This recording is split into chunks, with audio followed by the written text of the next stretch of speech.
ביותר. כשאנחנו מסתכלים על ההיסטוריה, ניתן לראות איך מהשבר יש צמיחה. הדוגמה המשמעותית ביותר בדור האחרון זה משואה לתקומה, מתוך השבר הנורא ההוא של 6 מיליון הנרצחים שלנו, הקמנו מדינה. ואפשר להסתכל קרוב יותר, לכאן בסביבה שלנו, על נשים, וסליחה עם הגברים שנמצאים פה, אני דווקא ככה הבאתי את אסופת הנשים שאני מעריצה, על נשים כמו מרים פרץ, לילך שם טוב, 3 האימהות של גלעד שער, אייל יפרח ונפתלי פרנקל, זכרם לברכה, ורונה רמון, זכרה לברכה, נשים שמתוך השבר והאובדן מצאו את הכוחות, ראו את עולמות היש בתוך עולמות האין, ואין הרבה מאוד שם. כמי שעובדת הרבה מאוד עם שכול, המשפט הזה של לחפש את עולמות היש בתוך האין, הוא משפט שגור, וזה מה שאנחנו מחפשים כל הזמן, כי זה מה שמאפשר לנו את הטרנספורמציה הזאת. בהרצאה הזאת אנחנו נדבר על שינוי ומשבר, וכמובן על חוסן, רגע, למה זה לא זז, וכמו שכבר אמרתי, אני מקווה שבסוף המפגש כל אחד מכם יצא עם איזשהו ארגז כלים אישי לבנייה ושימור החוסן האישי. כי חוסן אולי אין לכולנו, אבל אנחנו יודעים היום שחוסן הוא לא משהו מולד, חוסן הוא משהו נרכש, זה משהו שאנחנו יכולים לפתח ולשמר אצלנו, כמו שאנחנו שומרים גרוש לבן ליום שחור, אנחנו גם יכולים לפתח את החוסן לימים שבהם נצטרך להיעזר בהם, וימי קורונה הם דוגמה מופלאה.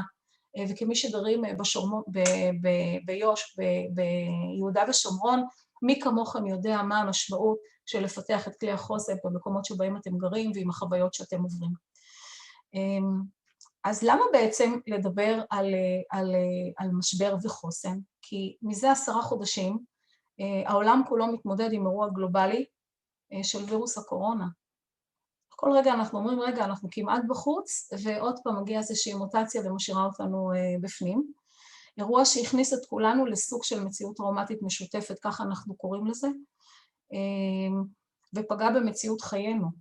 זה שיבש את כל המוכר והידוע, והכניס מרכיב של חוסר ודאות ואובדן שליטה. אז לפני שאני אדבר על הצורך שלנו בוודאות, אני רוצה רגע לדבר על שינוי לחץ ומשבר. ותודה לשלי שיושבת בקהל היום, ועזרה לי לעשות את המצגת הזאת. היא עוזרת לי לעשות את כל המצגות שלי, והיא נמצאת כאן ואני ממש שמחה שהיא פה. אז מהו שינוי? שינוי זה מעבר ממצב אחד למשנהו, והוא מאופיין, כל שינוי מאופיין בהיותו תקופה פחות יציבה שדורשת הסתגלות. החיים שלנו רצופי שינויים, אנחנו עוברים מגן לבית ספר, מבית ספר לתיכון, לישיבות, אנחנו מתגייסים לצבא, הולכים להסדר, אנחנו משתחררים מהצבא, הולכים לאוניברסיטה, כל שינוי כזה אנחנו מכירים, מתחתנים, מביאים ילדים, זה שינויים טובים, שינויים רגילים, שינויים ברצף החיים. בתוך רצף החיים יש גם שינויים מסוג אחר, אוקיי? הולדת ילד לצורך העניין, ילד רגיל, שזה סוג של שינוי שיכול להביא אותנו למקומות קשים, כי יש אנשים שקשה להם לעשות את המעבר הזה מרווקות להורות או למשפחה. יש לנו הולדת ילד עם צרכים מיוחדים, שגם זה סוג של שינוי ומצב של לחץ. לגבי שינוי אנחנו יודעים שהתמודדות יעילה, שבדרך כלל אלה הם המקומות שבהם אנחנו מוצאים את עצמנו, יש הבשלה התפתחותית, ואנחנו ממשיכים הלאה לשינוי הבא או לרצף החיים שלנו. כאשר יש לנו קשיים בתוך ההתמודדות שבשינוי עצמו, אנחנו נקלעים למצב שאנחנו קוראים לו מצב לחץ, מצב סטרסוגני. מהו מצב לחץ? מצב לחץ הוא משהו מאוד מאוד סובייקטיבי, אוקיי? כי זאת הפרשנות שלנו. זה מצב שהדרישות הנתפסות הן הרבה מעבר למשאבים הנתפסים שלנו. זאת אומרת, אני מזהה שהסביבה דורשת ממני, או שהאירוע דורש ממני, דרישות שכרגע אין לי אותן.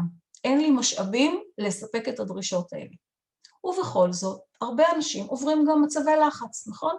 בתפקוד נכון, אנחנו מגייסים מהר משאבים, לומדים מהר, מרביתנו עם עקומת למידה חיובית, ואנחנו מתמודדים עם המשבר.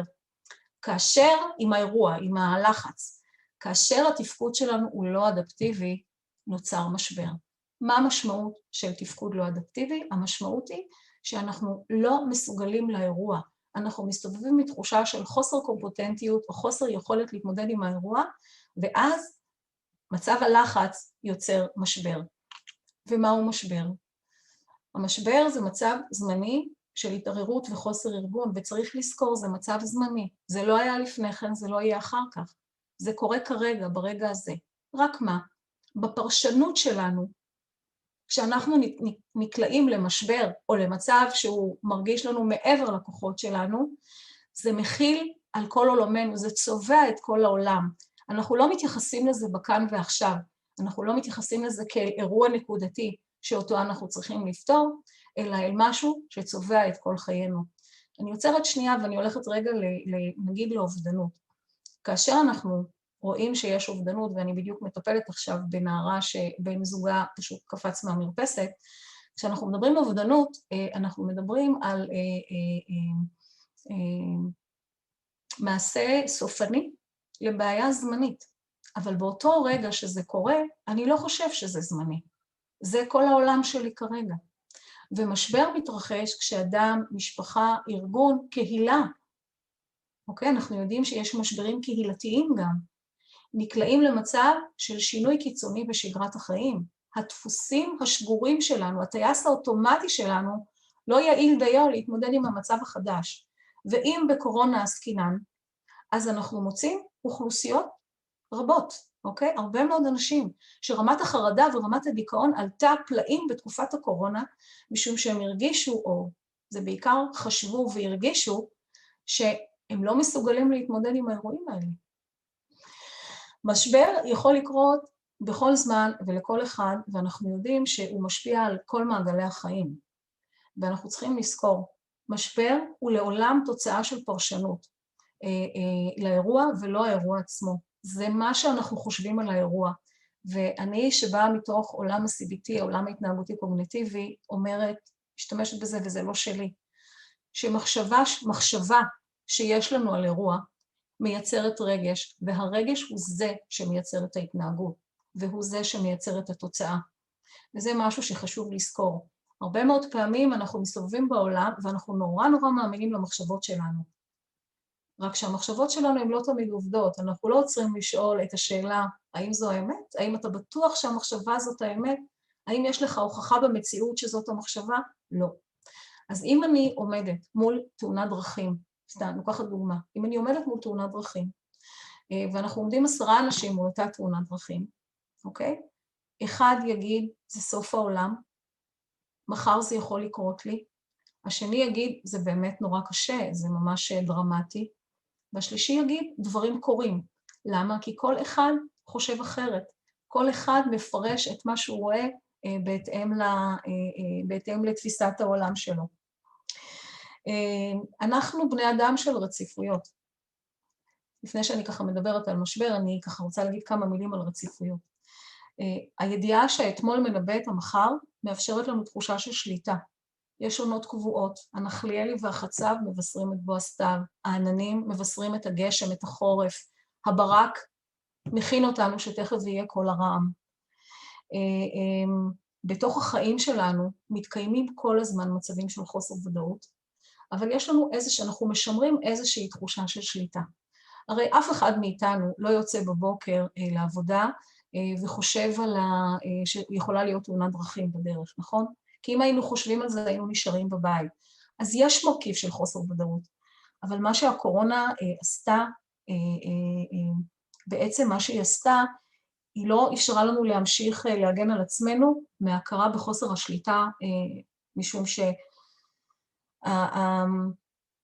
הרעש התקשורתי, הפחד המאוד גדול, החרדה של מה יהיה, חוסר הוודאות של מתי זה נגמר, אנחנו יודעים איך זה התחיל, אנחנו לא כך יודעים, אנחנו מנחשים, אנחנו משערים, זה התחיל בסין, הטלפים, הרבה מאוד סיפורים, אין לנו מושג איך זה נגמר, משאיר אותנו בתוך חוסר ודאות, ובעצם הטייס האוטומטי שלנו, אותו חלק, אותו ווייס פנימי שלנו, שרגיל להתנהל בשגרה, בדרכים שלו, בעצם יצא מכלל שימוש בתקופה הזאת. אז אני רוצה להגיד כמה מילים על משבר לפני שאני הולך לחוסן. במשבר אנחנו אומרים שכל התנהגות בזמן משבר היא בעצם כל התנהגות נורמלית במצב לא נורמלי, אוקיי? אז הקורונה היא באמת מצב לא נורמלי, וההתנהגות היא התנהגות, נתייחס לזה כהתנהגות נורמלית. אנחנו גם אומרים שכשאנשים נמצאים בספירלה של חולשה, מרבית ההתנהגויות הנורמליות שלהם, בעצם אנחנו מסתכלים עליהם בפריזמה של משהו שהוא לא סביר, והבקשה שלי להתייחס לזה, להתנהגויות האלה בתחום הנורמה, אוקיי? כי במצב לא נורמלי, זאת הדרך שבה אנשים מתנהגים. אנחנו צריכים לזכור שמשבר, כאשר יש משבר, הוא תמיד נמצא בפוקוס, העיניים שלנו הולכות רק אליו, הוא טוטלי והוא שליט על כל האירועים. יש אנשים שלא מסוגלים לחשוב היום, חוץ מקורונה, על שום דבר אחר. לצד זה אנחנו צריכים לזכור שמשבר הוא זמני והוא מאפשר לנו הזדמנויות למידה. לא סתם הסמל של משבר בסינית, זה הסמל שמופיע כאן, מחולק לשני חלקים, גם הזדמנות וגם סכנה. זאת אומרת, בכל משבר או בכל סכנה יש הזדמנות לטרנספורמציה, לצמיחה. ניתן לנבא את שלבי ההתמודדות של אדם עם משבר, משום שזה משהו שהוא נחקר, ותכף אנחנו ככה נדבר ונראה איך זה נראה, ובואו נצא מתוך נקודת הנחה שלכל האנשים יש כוחות ויכולות התמודדות. זאת תפיסת העולם שלי. גם אנשים שאנחנו מסתכלים עליהם ואנחנו רואים אותם מוצפים כל הזמן ומתקשים להתמודד ומתקשים לגייס כוחות, יש להם יכולות התמודדות. מתישהו, איפשהו במהלך החיים שלהם, הם נעזרו בזה. ורק צריך להזכיר להם שזה היה שם. ככלל, אנחנו צריכים להזכיר לעצמנו איך התמודדנו כשהתמודדנו, ואני מניחה ש100% מהאנשים שיושבים בזום הזה, זה אנשים שעברו אי אלו אירועים בחייהם והתמודדו ומצאו את הכוחות. לפעמים כשאנחנו מגיעים לאירועים שהם נחווים בעינינו כקשים, אנחנו שוכחים שיש לנו את זה. בואו נעצור שנייה, כשנעצור לנשום, ואנחנו נלמד גם אסטרטגיית נשימה, כשנעצור לנשום אנחנו נוכל גם להיזכר בכוחות שלנו. ככה קוריוז קטן, אמא שלי בת 81, אישה מאוד מאוד חולה, לאחרונה המצב שלה הולך ומדרדר, והיא ביקשה מאבא שלי להכין לה מרק. אז אבא שלי בחיים לא בישל, עומד מול הגז, ואומר לה בואי תסבירי לי מה לעשות. והיא שכחה איך עושים מרק. אמא שלי הבשלנית המעוללת, פשוט שכחה איך עושים מרק. אבל אבא החכם שלי אמר לה, טוב, תשבי רגע, תשתי כוס מים, תנשמי, ועכשיו תגידי לי איך עושים מרק. אז היא ישבה, היא שתתה כוס מים, היא נשמה והסבירה לו איך עושים מרק. מה אני רוצה להגיד בזה? שגם אנשים שברגע המשבר, ברגע השבר, הם קופאים, כי בפייט, פלייט, פריז שלנו, בשלושת האפים, יש גם את האלמנט של כפייה. אז כשהקיפאון רגע משתחרר, כשאנחנו נושמים לרגע, יש לנו יכולת לשלוט על זה. אנחנו נזכרים מחדש בכוחות שלנו. אז כשאנחנו מסתכלים על משבר, אנחנו מדברים על 3 סימנים מובהקים. 1, התעלמות ממידע והיעדר מידע. תראו, מידע זה כוח, כולנו יודעים את זה. היכולת לדעת דברים, להבין דברים, מאוד מאוד מסייעת לנו להתמודד עם אירועים בחיינו. אבל כאשר אנחנו נמצאים במשבר, אנחנו מתכנסים פנימה, יש הרבה פעמים השתבללות, אנחנו לא שומעים שום דבר ואנחנו גם לא קולטים שום דבר חדש. יש חוויה של בדידות. יש סירוב להיעזר במערכות התמיכה הקבועות בזמן משבר, כאשר הביחדנס הוא הדבר הכי משמעותי. כשאנחנו מסתכלים על מודלים של חוסן, אחד הדברים שנמצא בכל המודלים זה קונקשן, קשרים. יש מודל ABC, יש את המודל של מולילד, יש את המודל של אלינור פרדס, בכל המודלים אנחנו מדברים על קונקשן, על קשרים, שזה מקור חוסן ראשון במעלה, ותחושת בדידות משאירה אותנו לבד, משאירה אותנו מרוקנים. רק מה, כשאנחנו נמצאים במשבר, אנחנו לא יודעים להיעזר. כמו שאמרתי, אני מטפלת במשפחות שכולות, ואחת המטופלות שאני אוהבת אותה מאוד מאוד מאוד, ביתה נרצחה על ידי בן הזוג שלה. והיא הרגישה נורא לבד, ושאלתי אותה, בואי תגידי לי, רבקה, למה ככה לבד? אז היא אמרה, כי אני לא נעימה לאנשים, אז אני מתרחקת מאנשים, והם מתרחקים ממני, ואז אני מרגישה נורא לבד.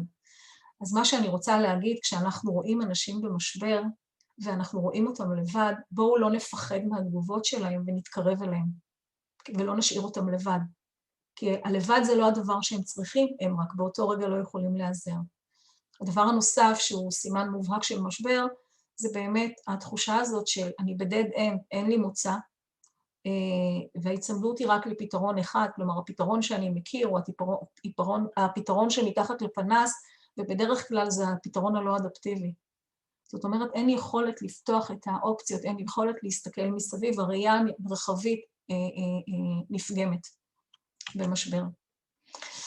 אז כשאנחנו מסתכלים על שלבי ההתמודדות עם משברים, אנחנו רואים שבשלב הראשון יש לחץ מאוד מאוד מאוד גדול, חרדה מאוד גדולה, יש השפעה מאוד גדולה, ובואו תחשבו עלינו בסגר הראשון, בחודש מרץ. אנחנו הרגשנו שאנחנו בסכנה, הרגשנו שהקורונה דופקת בדלת ויכולה לפגוע בנו, אנחנו מצאנו את עצמנו בבתים, באמת באמת שמרנו על הסגר. דרך אגב, אם תשאלו אותי למה אני הכי מתגעגעת, לחוויה של הסגר הראשון. כי באמת הייתי בבית ולא יצאתי החוצה וטיילתי, הלכתי כל יום, הלכתי עם חברה כמעט כל יום, עשינו 5 קילומטר והיה ממש כיף. ואז נכנס הזום לחיי ומה שנקרא חרבש לי את כל התוכניות של ליהנות מהסגר, ומרגע זה ואילך זה פשוט הסתיים. השלב השני זה שלב של ירח הדבש. למה? אנחנו יצאנו מהסגר עם איזושהי תחושה של שליטה.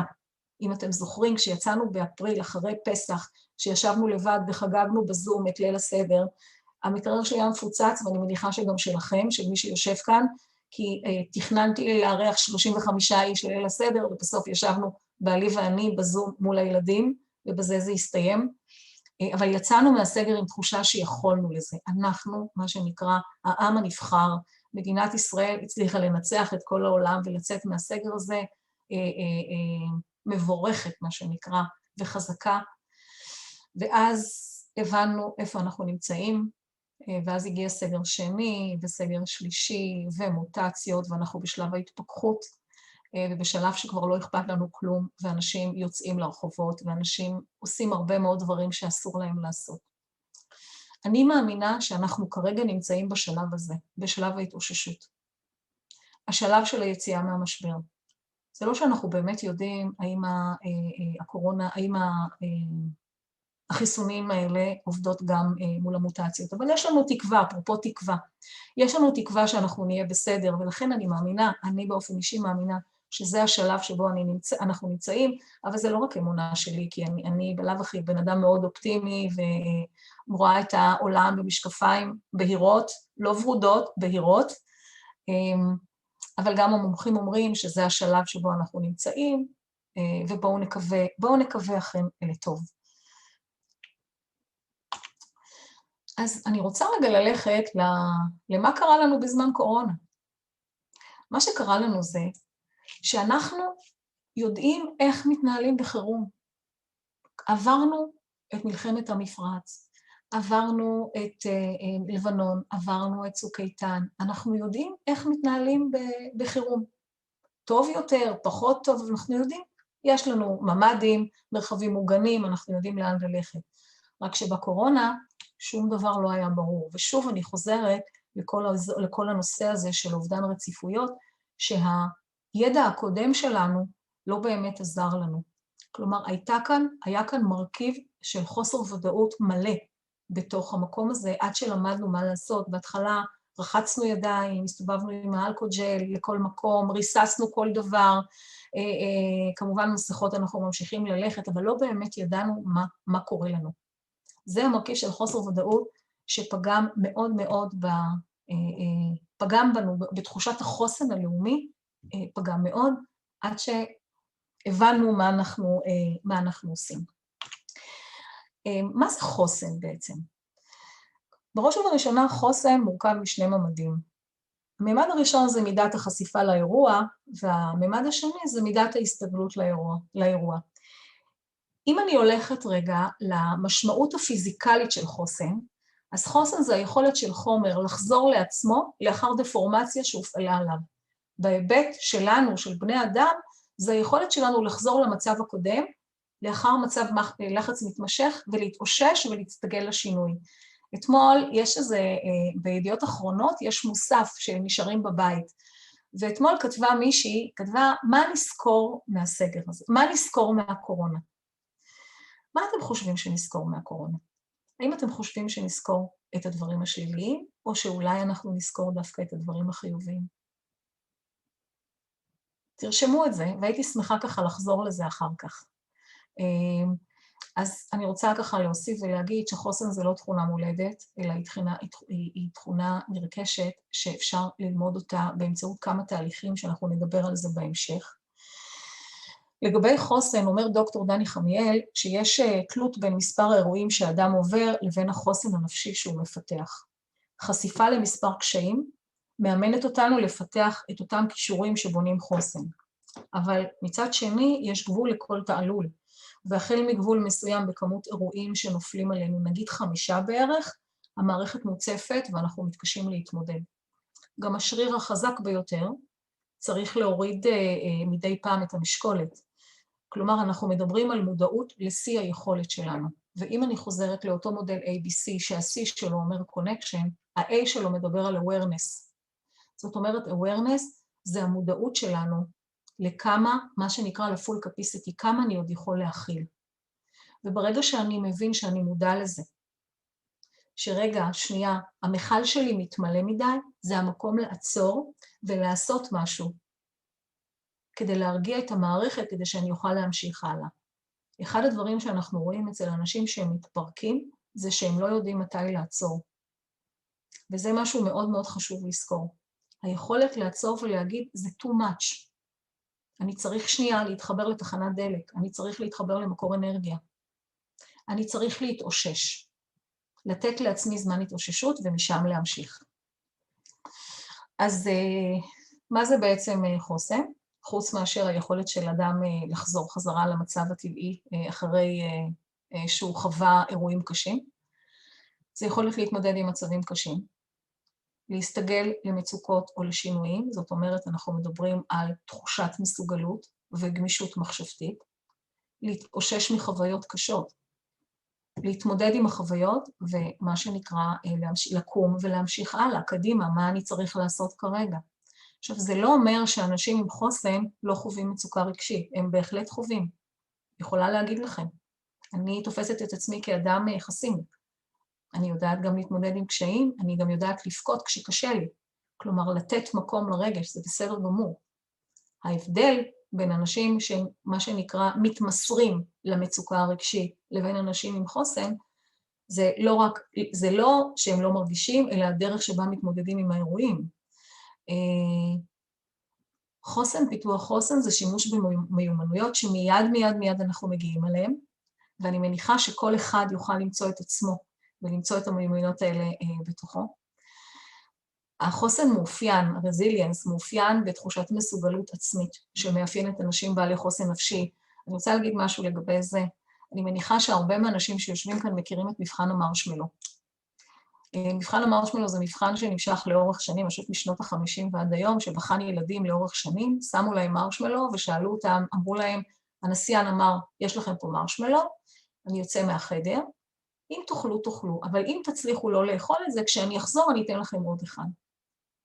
במחקר אורך שנערך, נמצא שהילדים שלא נגעו במרשמלו, וחיכו לנסיין שייכנס עם המרשמלו השני, זה ילדים שלאורך שנים פיתחו תחושת מסוגלות עצמית, שליטה עצמית, חוסן וכמובן ערך עצמי. זאת אומרת, יש משהו מנבא בילדות כבר לגבי מה הולך להיות. עכשיו, לא שזה מולד, זה כנראה כמובן התפתחותי, והדרך שבה אנחנו מחנכים את הילדים, ואני אדבר עוד מעט גם מה אנחנו יכולים לעשות בשביל הילדים שלנו, כדי להגביר את החוסן האישי שלהם, כדי ללמד אותם איך להתנהל, זאת אומרת, להעצים את תחושת המסוגלות שלהם. אנחנו גם יודעים שזה obvious, שאנשים ברמת חוסן נפשי נמוך, הם אנשים שנמצא אותם מאוד מאוד מוצפים וחסרי אונים במצבי לחץ ומצוקה. וזה ב-obvious. אז מה יסייע לנו בבניית החוסן האישי, לפני שנלך ממש למודל של פיתוח חוסן, של בניית חוסן? אז אתה צריך לזכור שחוסן הוא כמו חיסון. הוא מצריך רפואה מונעת. כמו שאנחנו הולכים להתחסן נגד שפעת והיום נגד קורונה, חשוב שנתחזק את החוסן שלנו באופן יומיומי, בשגרת החיים, כדי שנוכל לשלוף אותו ולהיעזר בו בבוא הזמן. בתקופה של מציאות משתנה, דיברתי על רציפויות שנסדקות, אנחנו בני אדם של רציפויות, רציפות היסטורית, רציפות חברתית, רציפות משפחתית ורציפות מקצועית או כלכלית או תפקידית, אוקיי?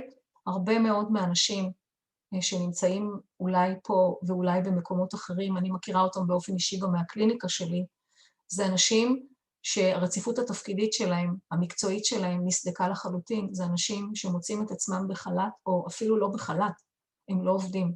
אני מתנדבת עם עובדי תעשיית הבמה בעמותת לא לבד, ואחד הדברים שאנחנו רואים שם בצורה מאוד מאוד ברורה, זה אחד שיש אנשים שהם מתנדבים עבור אחרים, אוספים מזון, מחלקים חבילות מזון לחברים שלהם, ויש אנשים אחרים שנמצאים בהתקפי חרדה מאוד מאוד קשים, על הרקע של פחד מהעובדה שמחר בבוקר, אחרי הקורונה, המקצוע שלהם, שהם פיתחו אותו לאורך כל השנים, לא יהיה קיים יותר.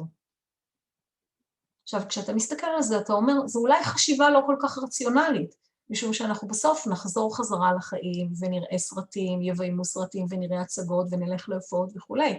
העבודה תחזור.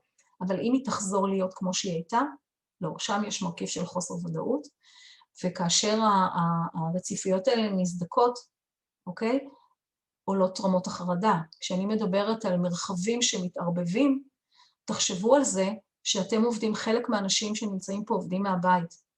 עובדים בזום מהבית, המחשבים מהבית, הילדים שלהם נמצאים בזומים בבתי ספר, פעם הם היו חוזרים הביתה ובערב יושבים לאכול ארוחת ערב עם הילדים אולי, והיום עובדים ביחד, עובדים כל היום מהבית, ואז גם אפשר לבקש, אני עובדת הרבה מאוד עם חברות הייטק, הם עובדים בלילה, זה כבר לא משנה, משום שהם כל הזמן עובדים.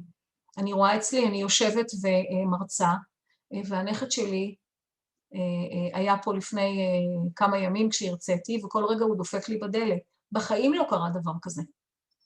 אין מצב כזה, אני עומדת ומרצה בפני כיתה, יש הפרדה מוחלטת בין העבודה לבין החיים. כאשר המרחבים מתערבבים, הרבה מאוד פעמים התחושה היא תחושה של כאוטיות. יש לנו בלגן מאוד מאוד גדול כתוצאה מזה, בלגן פנימי מאוד גדול. הדברים לא מסודרים כמו שאנחנו רגילים. דבר נוסף שמסייע לנו זה להיות בקבלה של העצב. מותר לנו להיות עצובים, דרך אגב, מותר לנו להרגיש. ולזכור, זה לא היה אתמול, אולי זה גם לא יהיה מחר, כרגע זה מה שאני מרגיש, ולתת לזה פשוט להיות, כי ככה זה, כי זה מה שזה.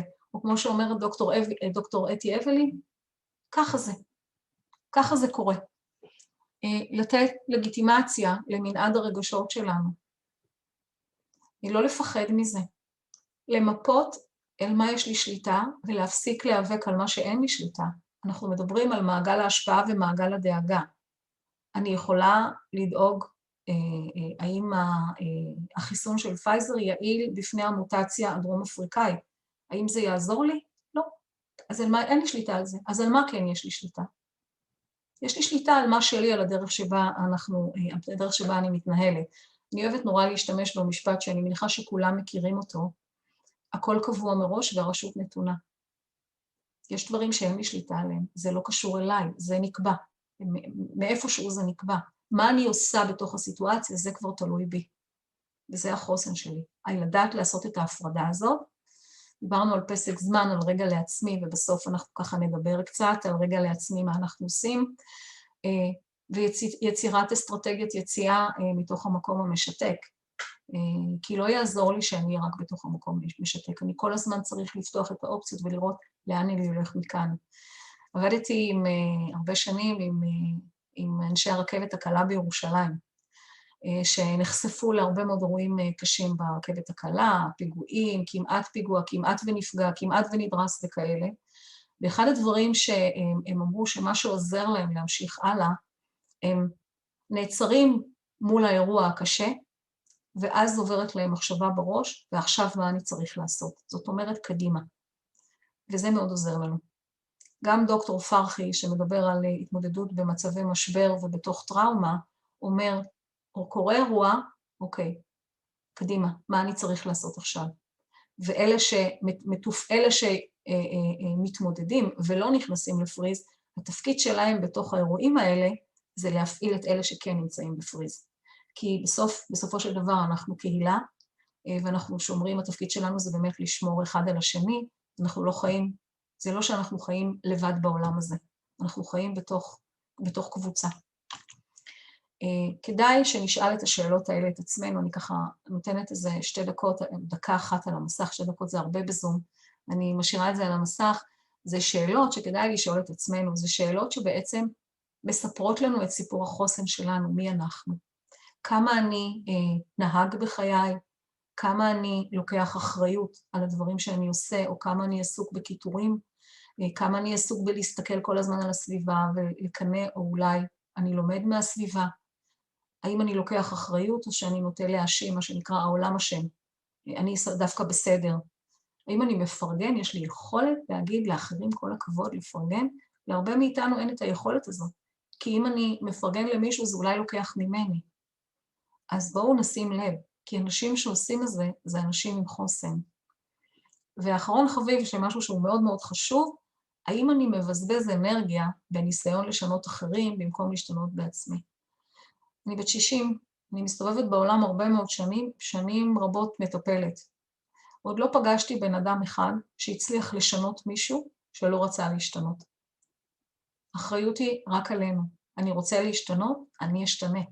אני אשנה את ההתנהגות שלי, אני אעשה שינוי במחשבות שלי, בדרך שבה אני מתנהל, ואולי יקרה שינוי גם בצד השני.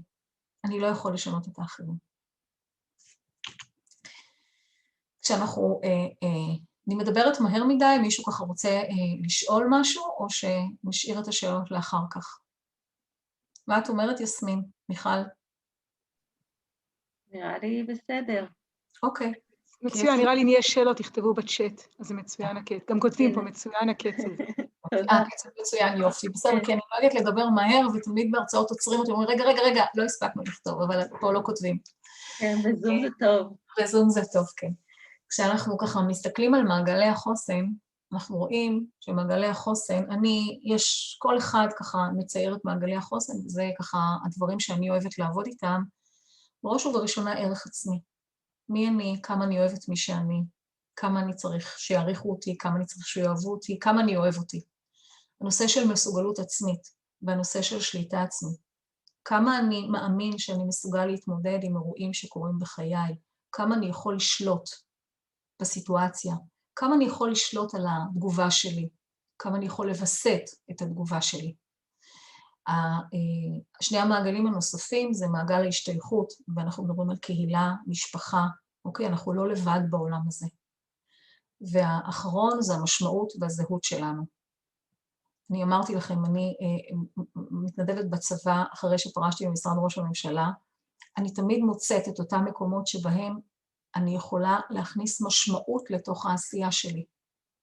להיות חלק ממשהו אחד שמבחינתי הוא מזוהה ערכית, והדבר השני שיש משמעות לעשייה והיא לא סתם עשייה. וכמובן הנושא של ההשתייכות, ואני ככה רוצה שכל אחד יסתכל רגע על עצמו מבפנים ויראה מהם המעגלים שמבחינתו הם המעגלים הכי חשובים, הכי משמעותיים. אומר קאנט, כשאנחנו מסתכלים על המציאות, זה 3 חלקים. יש את תפיסת המציאות, פלוס התחושה של המציאות, היא זו שמייצרת את חוויית המציאות שבה אני חי. כלומר, המשמעות היא תפיסת המחשבה שיש לי על מה שקורה. המחשבה מייצרת את כל התחושות שלי, אוקיי? את התחושות הפיזיות שלי, התחושות הרגשיות שלי, וכל הדבר הזה ביחד מייצר את חוויית המציאות. אם אני מסתכלת על הקורונה, ואני אומרת לעצמי, זה דבר מאוד מאוד מסוכן. זה מסוכן לחיים שלך, תיזהרי. המערכת שלי נדרכת, היא מזהה סכנה, משום שהמוח לא יודע להבחין בין מחשבה על סכנה לבין סכנה אמיתית. ואז החוויית המציאות שלי היא חוויה הישרדותית. ואם תסתכלו סביבכם, אתם תראו אנשים שחיים בתוך התקופה הזאת, לא רק בתקופה הזאת של הקורונה, בסדר? אבל אני לוקחת דווקא אותה, כי פה אנחנו נמצאים. אני מאוד מקווה שבשלהי, אבל עדיין אנחנו פה. שימו לב שהחוויה שלהם היא חוויה הישרדותית. משום שתפיסת המציאות שלהם היא כזאת. וזה מה שמייצר את כל המעגל הזה. ותסתכלו על עצמכם, תתבוננו פנימה ותראו איפה אתם מגיבים בצורה מסוימת לאירוע שמישהו אחר מתוך התא המשפחתי שלכם, מתוך הקהילה שלכם, מגיב עליו קצת אחרת. כי אנחנו מגיבים שונה. אז מכאן אני רוצה ללכת ל8 עקרונות של פיתוח חוסן. וזה דווקא משהו, אחר כך אני ככה, אתן לכם גם קצת שיעורי בית, שככה כל אחד יצלם, יש שם איזה שקף בסוף, שכל אחד יצלם, אני אשמח אם כל אחד יצלם, או אפילו כל אחד יכתוב לעצמו במחברת בנקודות, איפה הוא נמצא בתוך המקום הזה. אז העיקרון הראשון של פיתוח חוסן, פיתוח מסוגלות עצמית. מסוגלות עצמית מתחילה קודם כל במחשבה אני מסוגל. המחשבה מייצרת תחושה שאני יכול לאירועים בחיי. כלומר, הידיעה שאני יכול מאוד מסייעת לי. אנחנו מדברים על מוקד פשיטה פנימי של מחשבה של אני מסוגל להסתכל על המשבר ואני גם יודע שאני יכול לנהל אותו. אני מנתח את הסיטואציה, אני מבין מה קורה, אני מעריך את המשמעות, גם עבורי, גם על הסביבה, והאם יש כאן משהו שאומר עליי משהו, הדרך שבה אני מתנהלת. זאת אומרת, איפה אני מפעיל מסוגלות אישית מול אירועים בחיי. דוגמה פשוטה ביותר. זוג ניסה, אוקיי? ומבוקר שלמחרת החתונה, מתחיל להיווצר איזשהו תא משפחתי קטן, אוקיי? ויש מריבה, יש ויכוח. יש פה איזה זוג שלא התווכח מאז שהוא הכיר לפחות פעמיים, כי אני התווכחתי איזה 200 פעם, אולי קצת יותר, ב-40 שנות נישואי. אז אנחנו תמיד רבים, בכל זוגיות יש מריבות. אבל האם כשאני רב עם בת הזוג שלי, הדבר הראשון שאני עושה, זה אני בורח מהבית והולך להורים שלי ובוכה על מר גורלי, או האם אני נשאר שם ואני מתמודד עם מה שהיה? האם אני מסתכל על הריב הנורא הזה, הנורא והיום, כי זו פעם ראשונה שאנחנו רבים, כמשהו שאני יכול לנהל אותו, להתמודד איתו, או שאני מרגיש חסר אונים? בדברים הפשוטים, זה לא חייב להיות הרי גורל והרי סכנה, אלא בדברים הפשוטים. אנחנו מתחילים משם, ואז זה מאפשר לנו לצמוח, וגם בדברים הגדולים אנחנו יודעים אם אנחנו מסוגלים או לא. אנחנו מספרים לעצמנו את הסיפור. דבר השני זה שינוי הסיפור הפנימי. לכולנו יש סיפורים על החיים שלנו. הדרך שבה אנחנו מספרים את הסיפור, את סיפור חיינו, זה הדרך שבה אנחנו מתנהלים בעולם. אז מה אני אומר לעצמי? איך אני מתאר את הסיטואציה? דרך אגב, מי אני בחיי? האם אני נהג בעגלת חיי, או האם אני טרמפיסט? האם אני יושב ביציע ואומר לשחקנים איך לשחק, או האם אני משחק על המגרש? אחד הקשיים המאוד גדולים שאנחנו רואים, זה שאנשים בוחרים לשבת ביציע ולא יורדים למגרש. עכשיו, אני יוצאת מתוך נקודת הנחה, שכל אחד במהלך חייו, מתישהו, איפשהו, גם הקורבניים ביותר, גם אלה שכל הזמן מאשימים ולא עושים, מתישהו, איפשהו, נהגו לפחות פעם אחת או פעמיים את עגלת חייהם. זה הרגע לעצור ולשאול רגע מה עבד שם, ואיך אני יכול לשכפל את זה גם פה, גם כאן ועכשיו. אני חושבת שזאת אחת השאלות הכי בסיסיות בכלל, כדי להכיר את עצמנו, וכדי לדעת האם אנחנו חסינים או לא. זה איזה תפקיד אני משחק בחיים שלי. לזכור שבסיפורי משבר, שום דבר לא אישי, ועל זה יש לי סיפור שאני מאוד אוהבת לספר. לפני שנה וחצי, הגיעה אליי בחורה צעירה עם חרדת טיסות, והיא נורא רצתה לטוס. היא הייתה דיילת קרקע באל על, וממש ממש רצתה לטוס, ופחדה פחד מוות. כל מחשבה על עלייה למטוס, התקף חרדה קולוסלי. עשינו עבודה מאוד יפה, בחורה מאוד מאוד אמיצה, והבחורה התחילה לטוס, זה לא שהיא לא פחדה, אבל היא ידעה לדבר עם הפחד שלה, ואנחנו עוד מעט נלמד ככה קצת לדבר עם רגשות, והתחילה לטוס, התגרה את עצמה, דיילת קרקע, יש לה 3 כרטיסים בשנה, טסה למקומות הכי רחוקים, קנקון, הוואי וכאלה, ועמדה בכל הטיסות הקשות. ברגע שהיא התגברה על חרדת הטיסות שלה, הייתה לה מטרה טיפולית נוספת, היא רוצה להיות דיילת אוויר. וואלה, זה ממש לאתגר את הפחד ברמות. עשינו עבודה מדהימה, להיות דיילת אוויר, עברה את המבחנים, את המיונים, וביום שלישי, אני לא זוכרת את התאריך, במרץ, היא הייתה אמורה להתחיל את קורס דיילות אוויר. רק מה, שביום חמישי הודיעו שנכנסים לסגר, ואל על ביטלה את כל הקורסים. ואז היא הרימה טלפון בבכי היסטרי, והיא אמרה, זה הכל, אלוהים ידע שהולכת להיות קורונה, והוא בכוונה חיכה, שזה יקרה בדיוק כאשר אני צריכה להתחיל את הקורס, ואז הוא הוציא את הקורונה החוצה, הוא ידע שהווירוס הזה יתקיים. טוב, האמת לא ידעתי אם לצחוק או לבכות באותו רגע, אני חייבת להגיד, אבל הייתי מאוד מכילה, וניסיתי להבין איך הסיפור הזה הוא סיפור אישי. באותו רגע הוא היה הסיפור הכי אישי שיכול להיות, היא באמת האמינה בזה. היא הייתה כל כך מתוסכלת, היא הבינה שדיילת אוויר כבר לא תהיה באותו רגע. אנחנו 10 חודשים אחרי, אם תפגשו אותה ותשאלו אותה, היא תגיד לכם שהקורונה זה היה הדבר הכי מדהים שקרה לה בחיים. כי במהלך הקורונה היא עשתה משהו שהיא לא עשתה אף פעם. היא התחילה לצאת עם בחור והם כבר רוצים 10 חודשים ביחד. התחילו לצאת ממש בהתחלה של הקורונה. אז פעם ראשונה בחיים שלה שהיא מתחזקת זוגיות כמו שצריך. והיא התחילה ללמוד ומבחינתה הסיפור השתנה. אבל הסיפור הראשון היה שזה היה מאוד מאוד אישי. אני תמיד אומרת, ראשי תיבות של מזל זה מקומי, זמני ולא אישי. גם הקורונה היא מזל, היא מקומית, היא זמנית, היא תלך מכאן והיא לא אישית, וגם משברים שקורים, גם אם קורה משהו מאוד חמור, אף אחד לא עושה את זה דווקא. זה דברים שקורים לנו בחיים, היכולת להבין שהחיים מפגישים אותנו עם הרבה מאוד אירועים, השאלה שוב מה אנחנו עושים בתוך האירוע הזה, זה כבר תלוי בנו. חשיבה אופטימית, שזה כבר מה שנקרא התחלה של התקווה, לנסות לדמיין את מה שאנחנו רוצים שיקרה, במקום לדאוג ממה שאנחנו פוחדים. יש תרגיל מקסים שנקרא ארץ הלוואי, שפיתחה אותו דוקטור נעמי אפל, שאני אזכיר אותה שוב במהלך ההרצאה הזו. בארץ הלוואי אנחנו שואלים, בארץ הלוואי זה המקום שהדברים קורים בדיוק כמו שאתה רוצה. אז איך זה צריך להיות שם? ולכיוון הזה אנחנו הולכים. ויש דברים שאנחנו צריכים לקבל אותם כמו שהם ולא להתווכח איתם, כי זה מיותר לחלוטין, כי הוויכוח סתם לוקח מאיתנו הרבה מאוד אנרגיות, ולא באמת מאפשר לנו להתקדם, ומשאיר אותנו מאחורה. מרירים, עצובים, כועסים, לא נחמדים, לא נעימים וכו' וכו'. העיקרון השלישי, דיברנו עליו, זה ה-connection, זה מקורות התמך, לזהות מהם מקורות התמיכה. לכולנו יש מקורות תמיכה, אתם יודעים מה לא, לכולנו.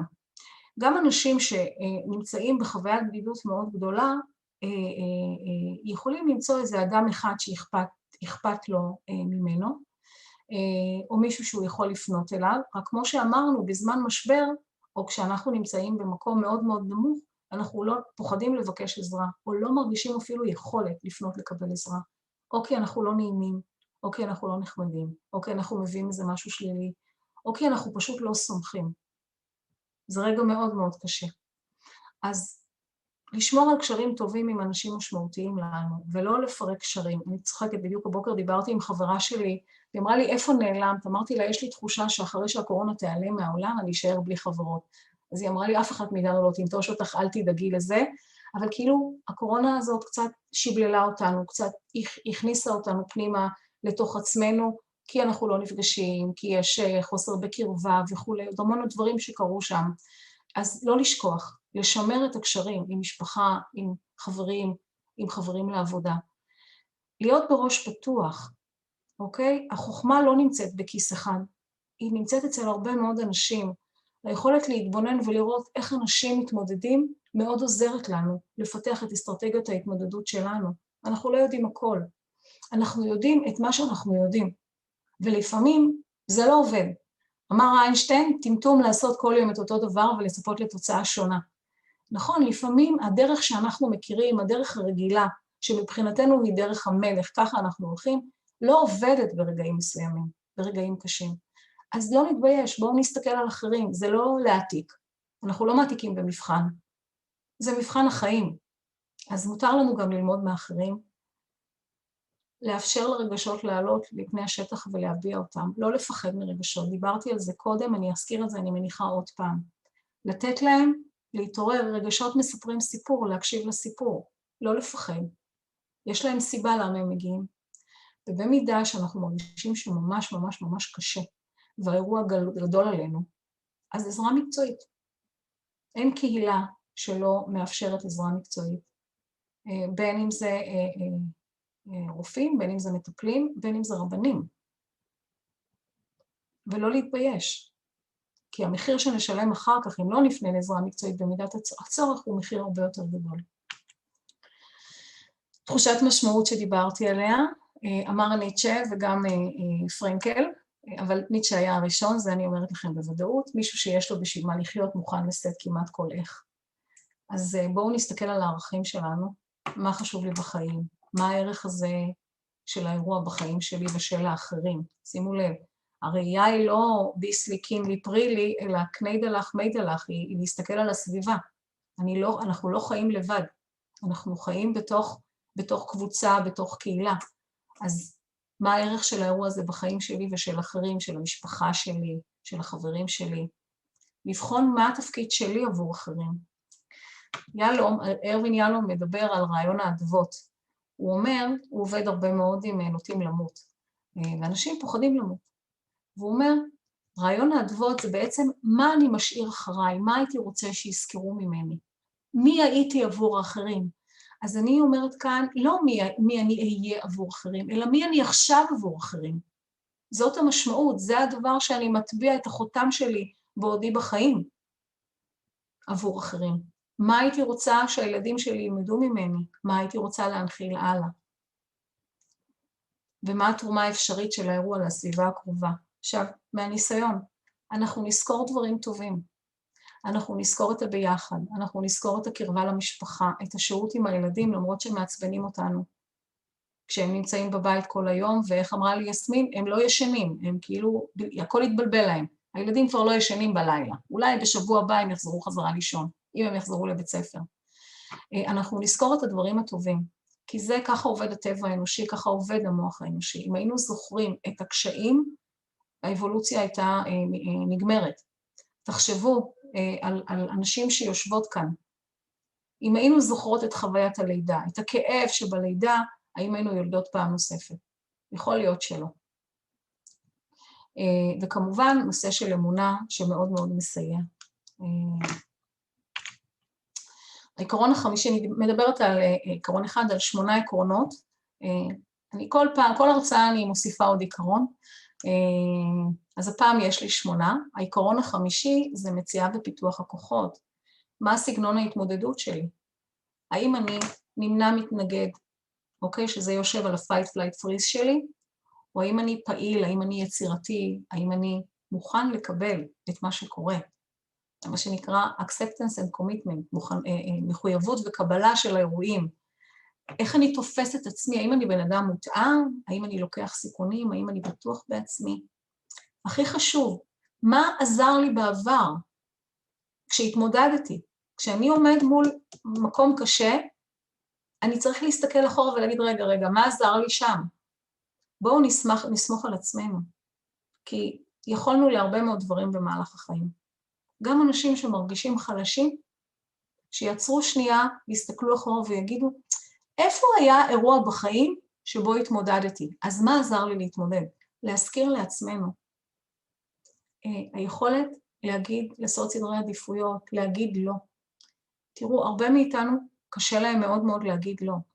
למה? כי אם אני אגיד לא, אז יכעסו עליי, ואני רוצה להיות נורא נחמד, אני לא יכול לסבול שכועסים עליי. אם אני אגיד לא, אז אולי לא יאהבו אותי, ירחיקו אותי. לא נעים לי לא להגיד לא. הלו, כשאנחנו לא אומרים לא, ואנחנו אומרים רק כן, כן כל הזמן, אנחנו קורסים בסופו של דבר. אז בואו נחלוק. ואומרת לכם, מי שלומדת בקושי רב להגיד לא, יש לי חברות ששומעות את ההרצאה עכשיו, הן בטח מחייכות לעצמן, כי אני פשוט למדתי בדרך הקשה איך אומרים לא. וכמובן הכרת תודה. היכולת להכיר תודה. להכיר תודה גם לאחרים, גם לחיים, גם על עצמנו. היא ערך ראשון במעלה, בפיתוח החוסן. כמו שאתם שמים לב, יש מלא. הנושא של נפש בריאה בגוף בריא, פעילות גופנית. פעילות גופנית זה לא סתם, אנחנו אומרים, תלכו, תרוצו, תעשו, תשחו, תעשו נינג'ה, אני מאלה שיושבים ורואים את הנינג'ה ופשוט נורא מתלהבים, רק אין סיכוי שאני אעשה את זה. אני חושבת שזו תוכנית מדהימה, במיוחד מה שהחבר'ה האלה מביאים איתם, את החוסן, את האומץ, את התקווה, את הנחישות, זה דברים מדהימים בעיניי. פעילות גופנית מאפשרת בוסט של אנדרופינים למוח, זה משהו שאנחנו צריכים, בטח בתקופות כאלה. אנחנו זקוקים לאנדרופינים האלה, אנחנו זקוקים לאדרנלין החיובי, וזה מה שספורט נותן לנו. ולכן בואו נשמור על הגוף שלנו, כי בסוף, תחנות דלק, אנחנו לוקחים את האוטו, בודקים שמן, מים ודלק, לעצמנו אנחנו לא עושים את זה. אז בואו נטעין את עצמנו גם בבנק של אנרגיות טעינה, כמו חופשות בעזרת השם, כשיגיע הרגע, פעילויות מהנות, שינה, תזונה נכונה. למדנו לאכול ולבשל בתקופה הזאת של 10 חודשים. עיקרון שביעי שמאוד חשוב, זה גמישות מחשבתית. אמר דרווין, החזק שורד. ואני אומרת, לא רק אני אומרת, הגמיש הוא זה ששורד. מי שלא גמיש נפצע, ואני רוצה ככה, לפני שאני אדבר על גמישות מחשבתית, להקריא לכם משל שאתם בטח מכירים, של הרב עזריאל יונה, משל הארז הקנה והסערה הקשה. עץ ארז שכן במרחק נגיעה מנהר גדול. באחד החורפים הקשים עלה נהר על גדותיו, והגלים בשילוב הסערה הכבדה עקרו את הארז הגדול ממקומו והפילו מלוא קומתו. נסחף הארז בזרם העז, וליבו היה כבד עליו. כיצד נעקרתי מביתי והוגלתי לארץ גזרה? לפתע ראה הארז קני סוף הצומחים גם כן על גדות הנהר, והנה הם ניצבים במקומם מחוברים היטב לאדמה. תמה הארז, כיצד ייתכן? אתם קנים חלשים חסרי עמוד שדרה ושורשים עמוקים, מצליחים לעמוד איתן כנגד פגעי הסערה, ואילו אני, ארז שבלבנון, חסון ומלא הון, נעקרתי וגורשתי מנחלתי. ענו לו, הקנים, יש בינינו הבדל בסיסי. כיצד יש להתייחס אל הסערה? כאשר אנו מרגישים ברוחות הקשות או בגלים הזועפים, אנו מרכינים את ראשנו, ואיננו נשארים לעמוד זקוף ולהתריס כנגד הסערה. להפך, אנו נותנים לזרם לכופף אותנו, ולאחר מכן חוזרים לשגרה. אתה לעומת זאת נותר לעמוד זקוף ואיתן, לא שוחה עם הזרם, וממילא כאשר הרוחות גוברות עליך, אתה נעקר באחת ולא נותר ממך מאום. בואו נהיה כמו הקנים, נהיה גמישים, כי מי שלא גמיש נפצע, או אפילו מתפרק. אם אנחנו נזכור בעצם מה המטרה, מה הצורך הפשוט והברור, אנחנו נוכל לראות עוד אפשרויות לפתרונות. ברירת המחדל הורגת אותנו הרבה מאוד פעמים, כאילו אנחנו הולכים לדבר הכי פשוט, לדבר שאנחנו יודעים, רגע בואו נעצור ונבחן, האם אפשר אחרת. לא דיקטטורה של כל אחד. יש לנו, לכל אחד מאיתנו, קול ביקורתי. אני תמיד צוחקת ואומרת, אם הייתה לי חברה שהייתה אומרת לי את מה שהקול הפנימי שלי אומר לי, בחיים לא הייתי חברה שלה, אין סיכוי כזה. אז למה לחיות עם הדבר הזה? בואו נחפש קולות אחרים, קולות של חמלה, קולות של דיבור עצמי חיובי. אלה הם הקולות שמקדמים אותנו ולא משאירים אותנו אחור. תקשיבו גם למה שקורה מסביב ולמה שמתרחש בתוכנו, אוקיי? ההקשבה הזאת מפנה הרבה פעמים את הרעשים ומאפשרת לנו לחשוב בבהירות. אנחנו נורא עסוקים בקולות הפנימיים של מה שקורה, נורא עסוקים במה אומרים עלינו, מה יגידו עלינו, אנחנו קוראים מחשבות, לכולנו יש כדורים של בדולח, שאנחנו מסתכלים על המוח, על הכדור בדולח, ואנחנו יודעים מה אחרים חושבים עלינו. זה לא מעניין, אנחנו לא באמת יודעים. בואו נחשוב מה נכון לנו, מה אנחנו צריכים, מה הדבר הכי הכי חשוב לנו כרגע, ולשם אנחנו נלך. והעיקרון השמיני, שככה עיקרון התקווה, אז תקווה זה מילה שאנחנו נוהגים להשתמש כדי לבטא ציפייה לעתיד, והיא מלווה תמיד בתחושה טובה שהמשאלה שלנו אכן תתגשם. אנחנו מחברים את התפיסה, את התקווה עם תפיסה חיובית, עם אופטימיות, אבל צריך לזכור שלתקווה יש חשיבות אחרת. אנחנו לא מדברים על הסתכלות במשקפיים ורודים על העולם, לא להסתכל בלה-לה-לנד, ממש ממש לא, זה לא הרעיון. הרעיון הוא שיש בתקווה תהליכים קוגניטיביים של מכוונות להצבת מטרות ולהשיג אותם.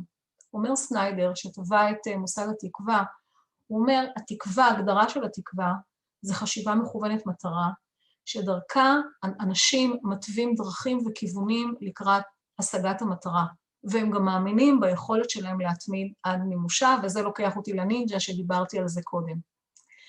התקווה הזאת זו תופעה שמתרחשת לאורך כל החיים שלנו, גם באופן מודע וגם באופן לא מודע. היא מאפשרת לנו צמיחה, היא מאפשרת התפתחות, היא מאפשרת תחושה של שליטה. היא כלי משמעותי מאוד בהתמודדות עם מצבי משבר. זה שוב אני חוזרת למשפט שאמרתי קודם, היכולת לראות את היש בתוך האם, והיא תנאי מאוד מאוד חשוב לפעולה, משום שהיא מבוססת על המוטיבציה של האדם להשיג את המטרות. זה לוקח אותי לדורותי, לאליסה בארץ הפלאות, שבטח אתם מכירים. אליסה פנתה לצ'ייס החתול ואמרה לו, תראה לי את הדרך. אז הוא אמר לה, לאן את רוצה להגיע? אז היא אמרה לו, אין לי מושג, תראה לי לאן ללכת. אז הוא אמר לה, אם אין לך מטרה שאליה את הולכת, תתחילי ללכת ותגיעי לאן שהוא. שם אין תקווה. אני מתחילה ללכת, אני אגיע, יהיה בסדר, לא יהיה בסדר, אני אשנה כיוון, או שאני אטבע. כשאנחנו מכירים את המטרה, אנחנו גם מייצרים מוטיבציה כדי להשיג מטרות. ואני מניחה שהרבה אנשים שמקשיבים להרצאה יודעים את זה מעצמם, כי הם הציבו מטרות והם השיגו אותן. וזאת התקווה, היכולת לראות מה שנקרא את החלום שלי מתקיים, מתממש. לתקווה יש כמה מרכיבים, קודם כל גישה אופטימית לחיים, שוב, לא ממקום של לללנד, לא ממקום של happy joy, אלא ממקום של אופטימיות מבוססת ניסיון. אותה אופטימיות שבה אנחנו יודעים שכבר עשינו דברים, אנחנו יודעים שאנחנו מסוגלים, זאת האופטימיות. אקטיביות, אני יכולה לשבת בשמש, לשתות קפה ולחכות שיקרו לי דברים. האם הם יקרו? אם הם יקרו זה יקרה בפוקס. אני יכולה להיות אקטיבית בחיים כדי להשיג את מה שאני רוצה. עבדתי מאוד קשה להגיע למקום שבו אני נמצאת היום, אבל זו עבודה קשה, ואני מניחה שהאחרים שיושבים פה גם כן מכירים את העבודה הזאת. פרספקטיב בזמן עתיד, עבר, ההווה, אוקיי, אנחנו מתמודדים איתו, ואנחנו מסתכלים על החלום שלנו, מה אנחנו רוצים, לאן אנחנו רוצים להגיע. בעצם המודל התקווה של סניידר מדבר על 3 שלבים אופרטיביים, שזה מאוד מאוד חשוב ככה לזכור. 1, בניית חלום עתידי, לאן אני רוצה להגיע, מה שנקרא מהי ארץ הלוואי שלי. הדבר השני, זיהוי כיוונים כלליים ויכולת לפתרון בעיות ולהרחיב את האופציות. והדבר האחרון זה האמונה הפנימית, זיהוי הכוחות שלי, האמונה הפנימית שיש לי את הכוחות המספיקים למימוש המטרה הזאת. אנשים תקוותיים יודעים להתמודד עם כישלונות, לבסט את מצב הרוח ולהמשיך הלאה. זה שהם נכשלו בכאן ועכשיו, זה לא אומר שהם כישלון. זה אומר שהם ניסו, לא הצליח וממשיכים הלאה. המודל בעיניי, מודל התקווה היפה ביותר, הוא המודל של אדיסון, שאמר 1000 כישלונות לימדו אותי מה לא עובד, וזה מה שלימד אותי מה עובד. זאת אומרת, היכולת לשים מטרה ולהגיע אליה, מבלי להגיד לעצמי, אני כישלון גם אם נכשלתי 1000 פעמים. אז יש כאן, הייתי שמחה אם הייתם מצלמים את זה, וזה השיעורי בית שהייתם עושים לכם. אני אשלח כמובן את המצגת, ברגע שכתבתי אותה היא כבר לא שלי. איך אתם מפעילים את העקרונות האלה בהתייחס לעצמכם? אלה 8 העקרונות שדיברנו עליהם, איך זה עובד בחיים הפרטיים שלכם. ודרך אגב, אם משהו לא עובד, אז אפשר לארגן אותו, אפשר לשנות אותו, כי כבר אמרנו, חוסן הוא נרכש, הוא לא מולד. חוסן זה עבודה קשה. כדי לפתח את החוסן ולהגיע ולהיות אדם, מה שנקרא, פעיל בחיים, אדם שמתמודד, אדם שמסוגל להתמודד עם אירועים בחייו, אנחנו עובדים בזה. כמה מילים על הילדים שלנו. אוקיי? התפקיד שלנו זה לטעת את התקווה בחיי ילדינו, ולגדל אותם עם תחושה של מסוגלות ויכולת. מחקר אומר ששני דברים בסיסיים תינוקות זקוקים לו, וגם אנחנו דרך אגב כבני אדם. האחד זה ההתלהבות, ההתפעלות שלנו מהילדים שלנו, זה מה שהם צריכים, והדבר השני, תחושת שייכות. וזה משהו שאנחנו יכולים לתת להם, להתפעל מהם, להגיד להם כל הכבוד. יש מודל מאוד יפה שנקרא מודל חם-חם, שלצערי לא אני פיתחתי אותו, אלא דוקטור נעמי אפל. חם-חם זה ראשי תיבות של חיוך, מגע, חיזוק ומחמאה. מה המשמעות של זה? המשמעות של זה שכשאנחנו מחייכים, אנחנו מעבירים מסר למוח, הכל בסדר, מסר מרגיע למוח. אנחנו מעבירים אנדרופינים למוח. כשאנחנו מחבקים, אנחנו מעלים את הורמון האושר שנקרא הורמון האוקסיקוצין. כשאנחנו אומרים לילדים שלנו כל הכבוד על משהו שהם עשו, אבל משהו קונקרטי, לא ממציאים דברים, על משהו קונקרטי, אנחנו מחזקים תהליכים חיוביים, אנחנו מחזקים תחושת מסוגלות אצל הילדים שלנו. וכשאנחנו מחמיאים על משהו שזה הם, נגיד, איך אני שמחה שאתה הילד שלי, כמה אני אוהבת את החיוך שלך, מה אנחנו עושים? אנחנו בעצם מייצרים, אנחנו מגבירים את הערך העצמי. וזה התפקיד ההורי שלנו, לעשות את הדברים, אנחנו בעצם מתפעלים ממנו, כי זה מה שהוא צריך. גם אנחנו כמבוגרים צריכים את זה, רק שכחנו את זה בדרך. וככה הייתי שמחה אם תיקחו את המודל הזה ותעבדו איתו, עם הילדים שלכם. ואחרון, חביב, הוקרה, תודה על מה שיש. יושבים חלק מהאוכלוסייה שיושבת כאן, זה אנשים דתיים, שיש את תפילת הבוקר של מודה אני אדם לא דתי, אבל אני כל בוקר, לפני שאני פוקחת עיניים, אני מודה על מה שיש לי, אני ממש מונה את מה שיש לי, כולל אני מודה לעצמי על מי שאני, על דברים שעשיתי. אני תמיד מבקשת משהו בשביל מישהו, כי אמרתי, אנחנו לא חיים בחלל ריק, אנחנו חלק מקהילה גדולה, אז תמיד אני מבקשת משהו בשביל מישהו, ואני מברכת את היום, אני מודיעה ליקום, היום הולך להיות יום טוב, ואני קמה בחיוך. האמירה הזאת של היום יהיה יום טוב, גם בימים מאוד קשים, בסוף היום אני אומרת, סך הכל היה בסדר. בעלי תמיד צוחק עליי, אומר שאני קוקוריקו לגמרי, כי כשאני קמה בבוקר, תמיד אני מחייכת, ואני אומרת בקול רם, היום יהיה יום טוב. את התפילה אני אומרת לעצמי, אבל זה אני אומרת בקול רם. פחות ביקורת עצמית. הביקורת משתקת אותנו, היא מרעילה בעירות, היא מקפיאה אותנו, היא לא מאפשרת לנו להתקדם, היא לא מאפשרת לנו לראות את הדברים הטובים שבנו. היא עושה הקטנת ערך לכל אותם חלקים טובים שלנו, ויש לנו הרבה כאלה. אתם יודעים מה? אנחנו לא מושלמים וזה בסדר. יש לנו גם וגם, אבל בואו נהנה מהגם החיובי שיש לנו. נושא של חמלה עצמית, המחקרים של 10 שנים האחרונות של קריסטי נף מראים כמה חמלה עצמית מאוד מאוד משמעותית בפיתוח החוסן וה-well-being שלנו. וכמובן דיבור עצמי פנימי חיובי, שאנחנו טובים, אנחנו דואגים להגיד לעצמנו כל הזמן כמה אנחנו לא בסדר. בואו נגיד לעצמנו כמה שאנחנו בסדר, כי אנחנו גם בסדר. אני רוצה ככה להציע איזשהו מודל להתמודדות, נקרא שנדק, זה ראשי תיבות, ואני התוודעתי אליו בצוק איתן, בצוק איתן הייתי מגויסת 45 ימים במילואים, בקצין העיר תל אביב, פגשתי את המודיעים רגע לפני שהם יצאו, כשהם היו תוך כדי, כשהם חזרו מהלוויה וכו', אירועים מאוד מאוד קשים, והיינו צריכים משהו כדי לעזור לנו לעבור את האירועים האלה ולהמשיך הלאה, כי זה היה מה שנקרא תפקוד ועצימות מאוד מאוד גבוהה. והמודל הזה זה מודל שממש הציל אותנו, וזה מודל שאני משתמשת בו ברמה האישית. אז כשאנחנו נמצאים במצב לחץ, ועולות לנו מחשבות שליליות או מחשבות מלחיצות, הדבר שאנחנו עושים זה, אומרים, לא עכשיו, אני צריכה לעצור רגע, צריך להחליף ערוץ. זה לא להגיד למחשבה אל תבואי, כי אם אני מבקש מכם עכשיו במשך דקה לא לחשוב על פודל לבן עם ביקיני אדום, הסיכוי שלא תחשבו עליו הוא מקרי לחלוטין. הדבר הראשון שיעלה זה תמונה של פודל לבן עם ביקיני אדום.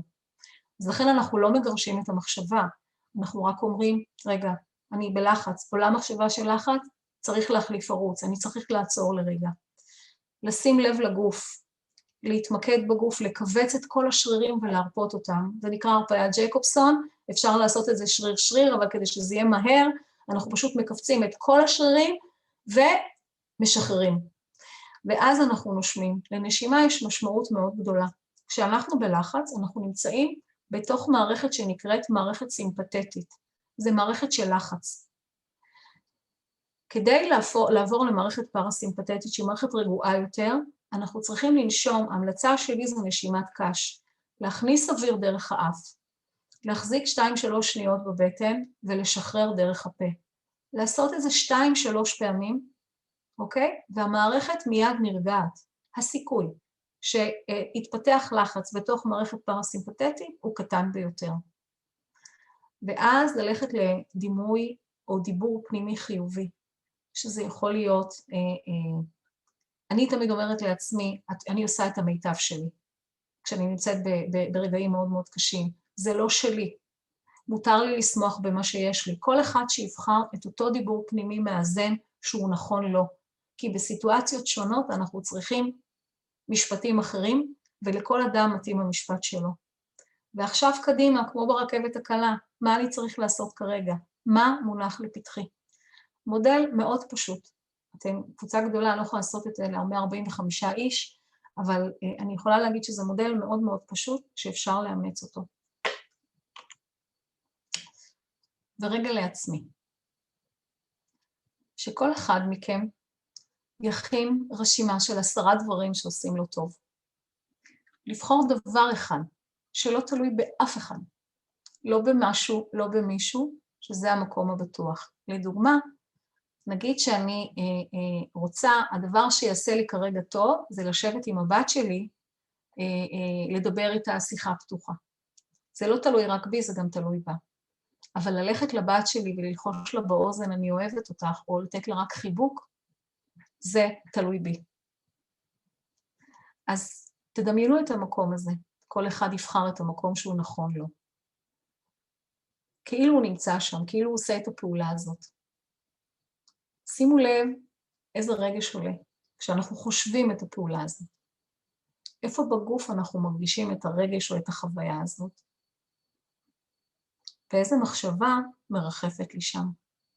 כשאני חושבת על לעבור ליד הבת שלי וללחוש לה באוזן, אני אוהבת אותך, אני מרגישה ממש שמחה בלב. אז אנחנו צריכים לזכור, כמו שטראומה נצרבת בגוף, גם מקום בטוח נצרב. תמיד אפשר לשלוף את הזיכרון הזה ולהתחבר אליו. ואני מציעה לכל אחד שמקשיב להרצאה הזאת, לבחור את אותו מקום שהוא נכון, אותו מקום בטוח, אותו מקום שבו הוא מרגיש חוויה חיובית, ולצרוב אותו היטב היטב, שברגע שקשה, לשלוף את זה ככה, לשלוף את זה החוצה, וזה מרכיב חוסן. ואני רוצה להקריא לכם שיר ככה לקראת סיום, שיר שאני מאוד אוהבת את נועם חורב. איפשהו אני מוצאת שהוא מצליח לדייק את התחושות של כולנו. אז בצד של הטובים, תעשה היום משהו אחד קטן וטוב, תעזור לזקנה לחצות את הרחוב. תגיד בבקשה ותודה וסליחה, תחזור עם זר פרחים בהפתעה לאשתך. תשאיר צלוחית עם מים לחתול של השכונה, תחייך למלצר בקפה שבפינה. תתאפק שלא לצפור כשמתחלף שוב הרמזור. תן לזאת שאחריך לעקוף אותך בתור. תתלה את הציור של הילד על הקיר. תגיד שלום במעלית לשכן שאתה לא מכיר.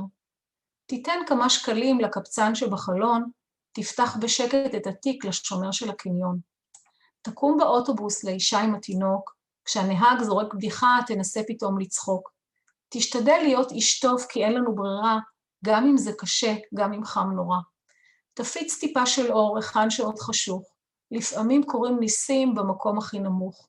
והימים, ימי בצורת, ימי דמה עצובים, אנחנו צריכים אותך איתנו בצד של הטובים. אז אני מאחלת לכולנו להיות בצד של הטובים, להיות חסינים, לזכור שגם כשקשה מותר להרגיש את הקושי, ואז אנחנו שואלים, אוקיי, ואיך אנחנו מתמודדים? ובחרתי לסיים עם תפילת השלווה, שאני מאוד אוהבת באופן אישי. תן בי את השלווה לקבל את הדברים שאין ביכולתי לשנותם, את האומץ. אם שאלתם משהו,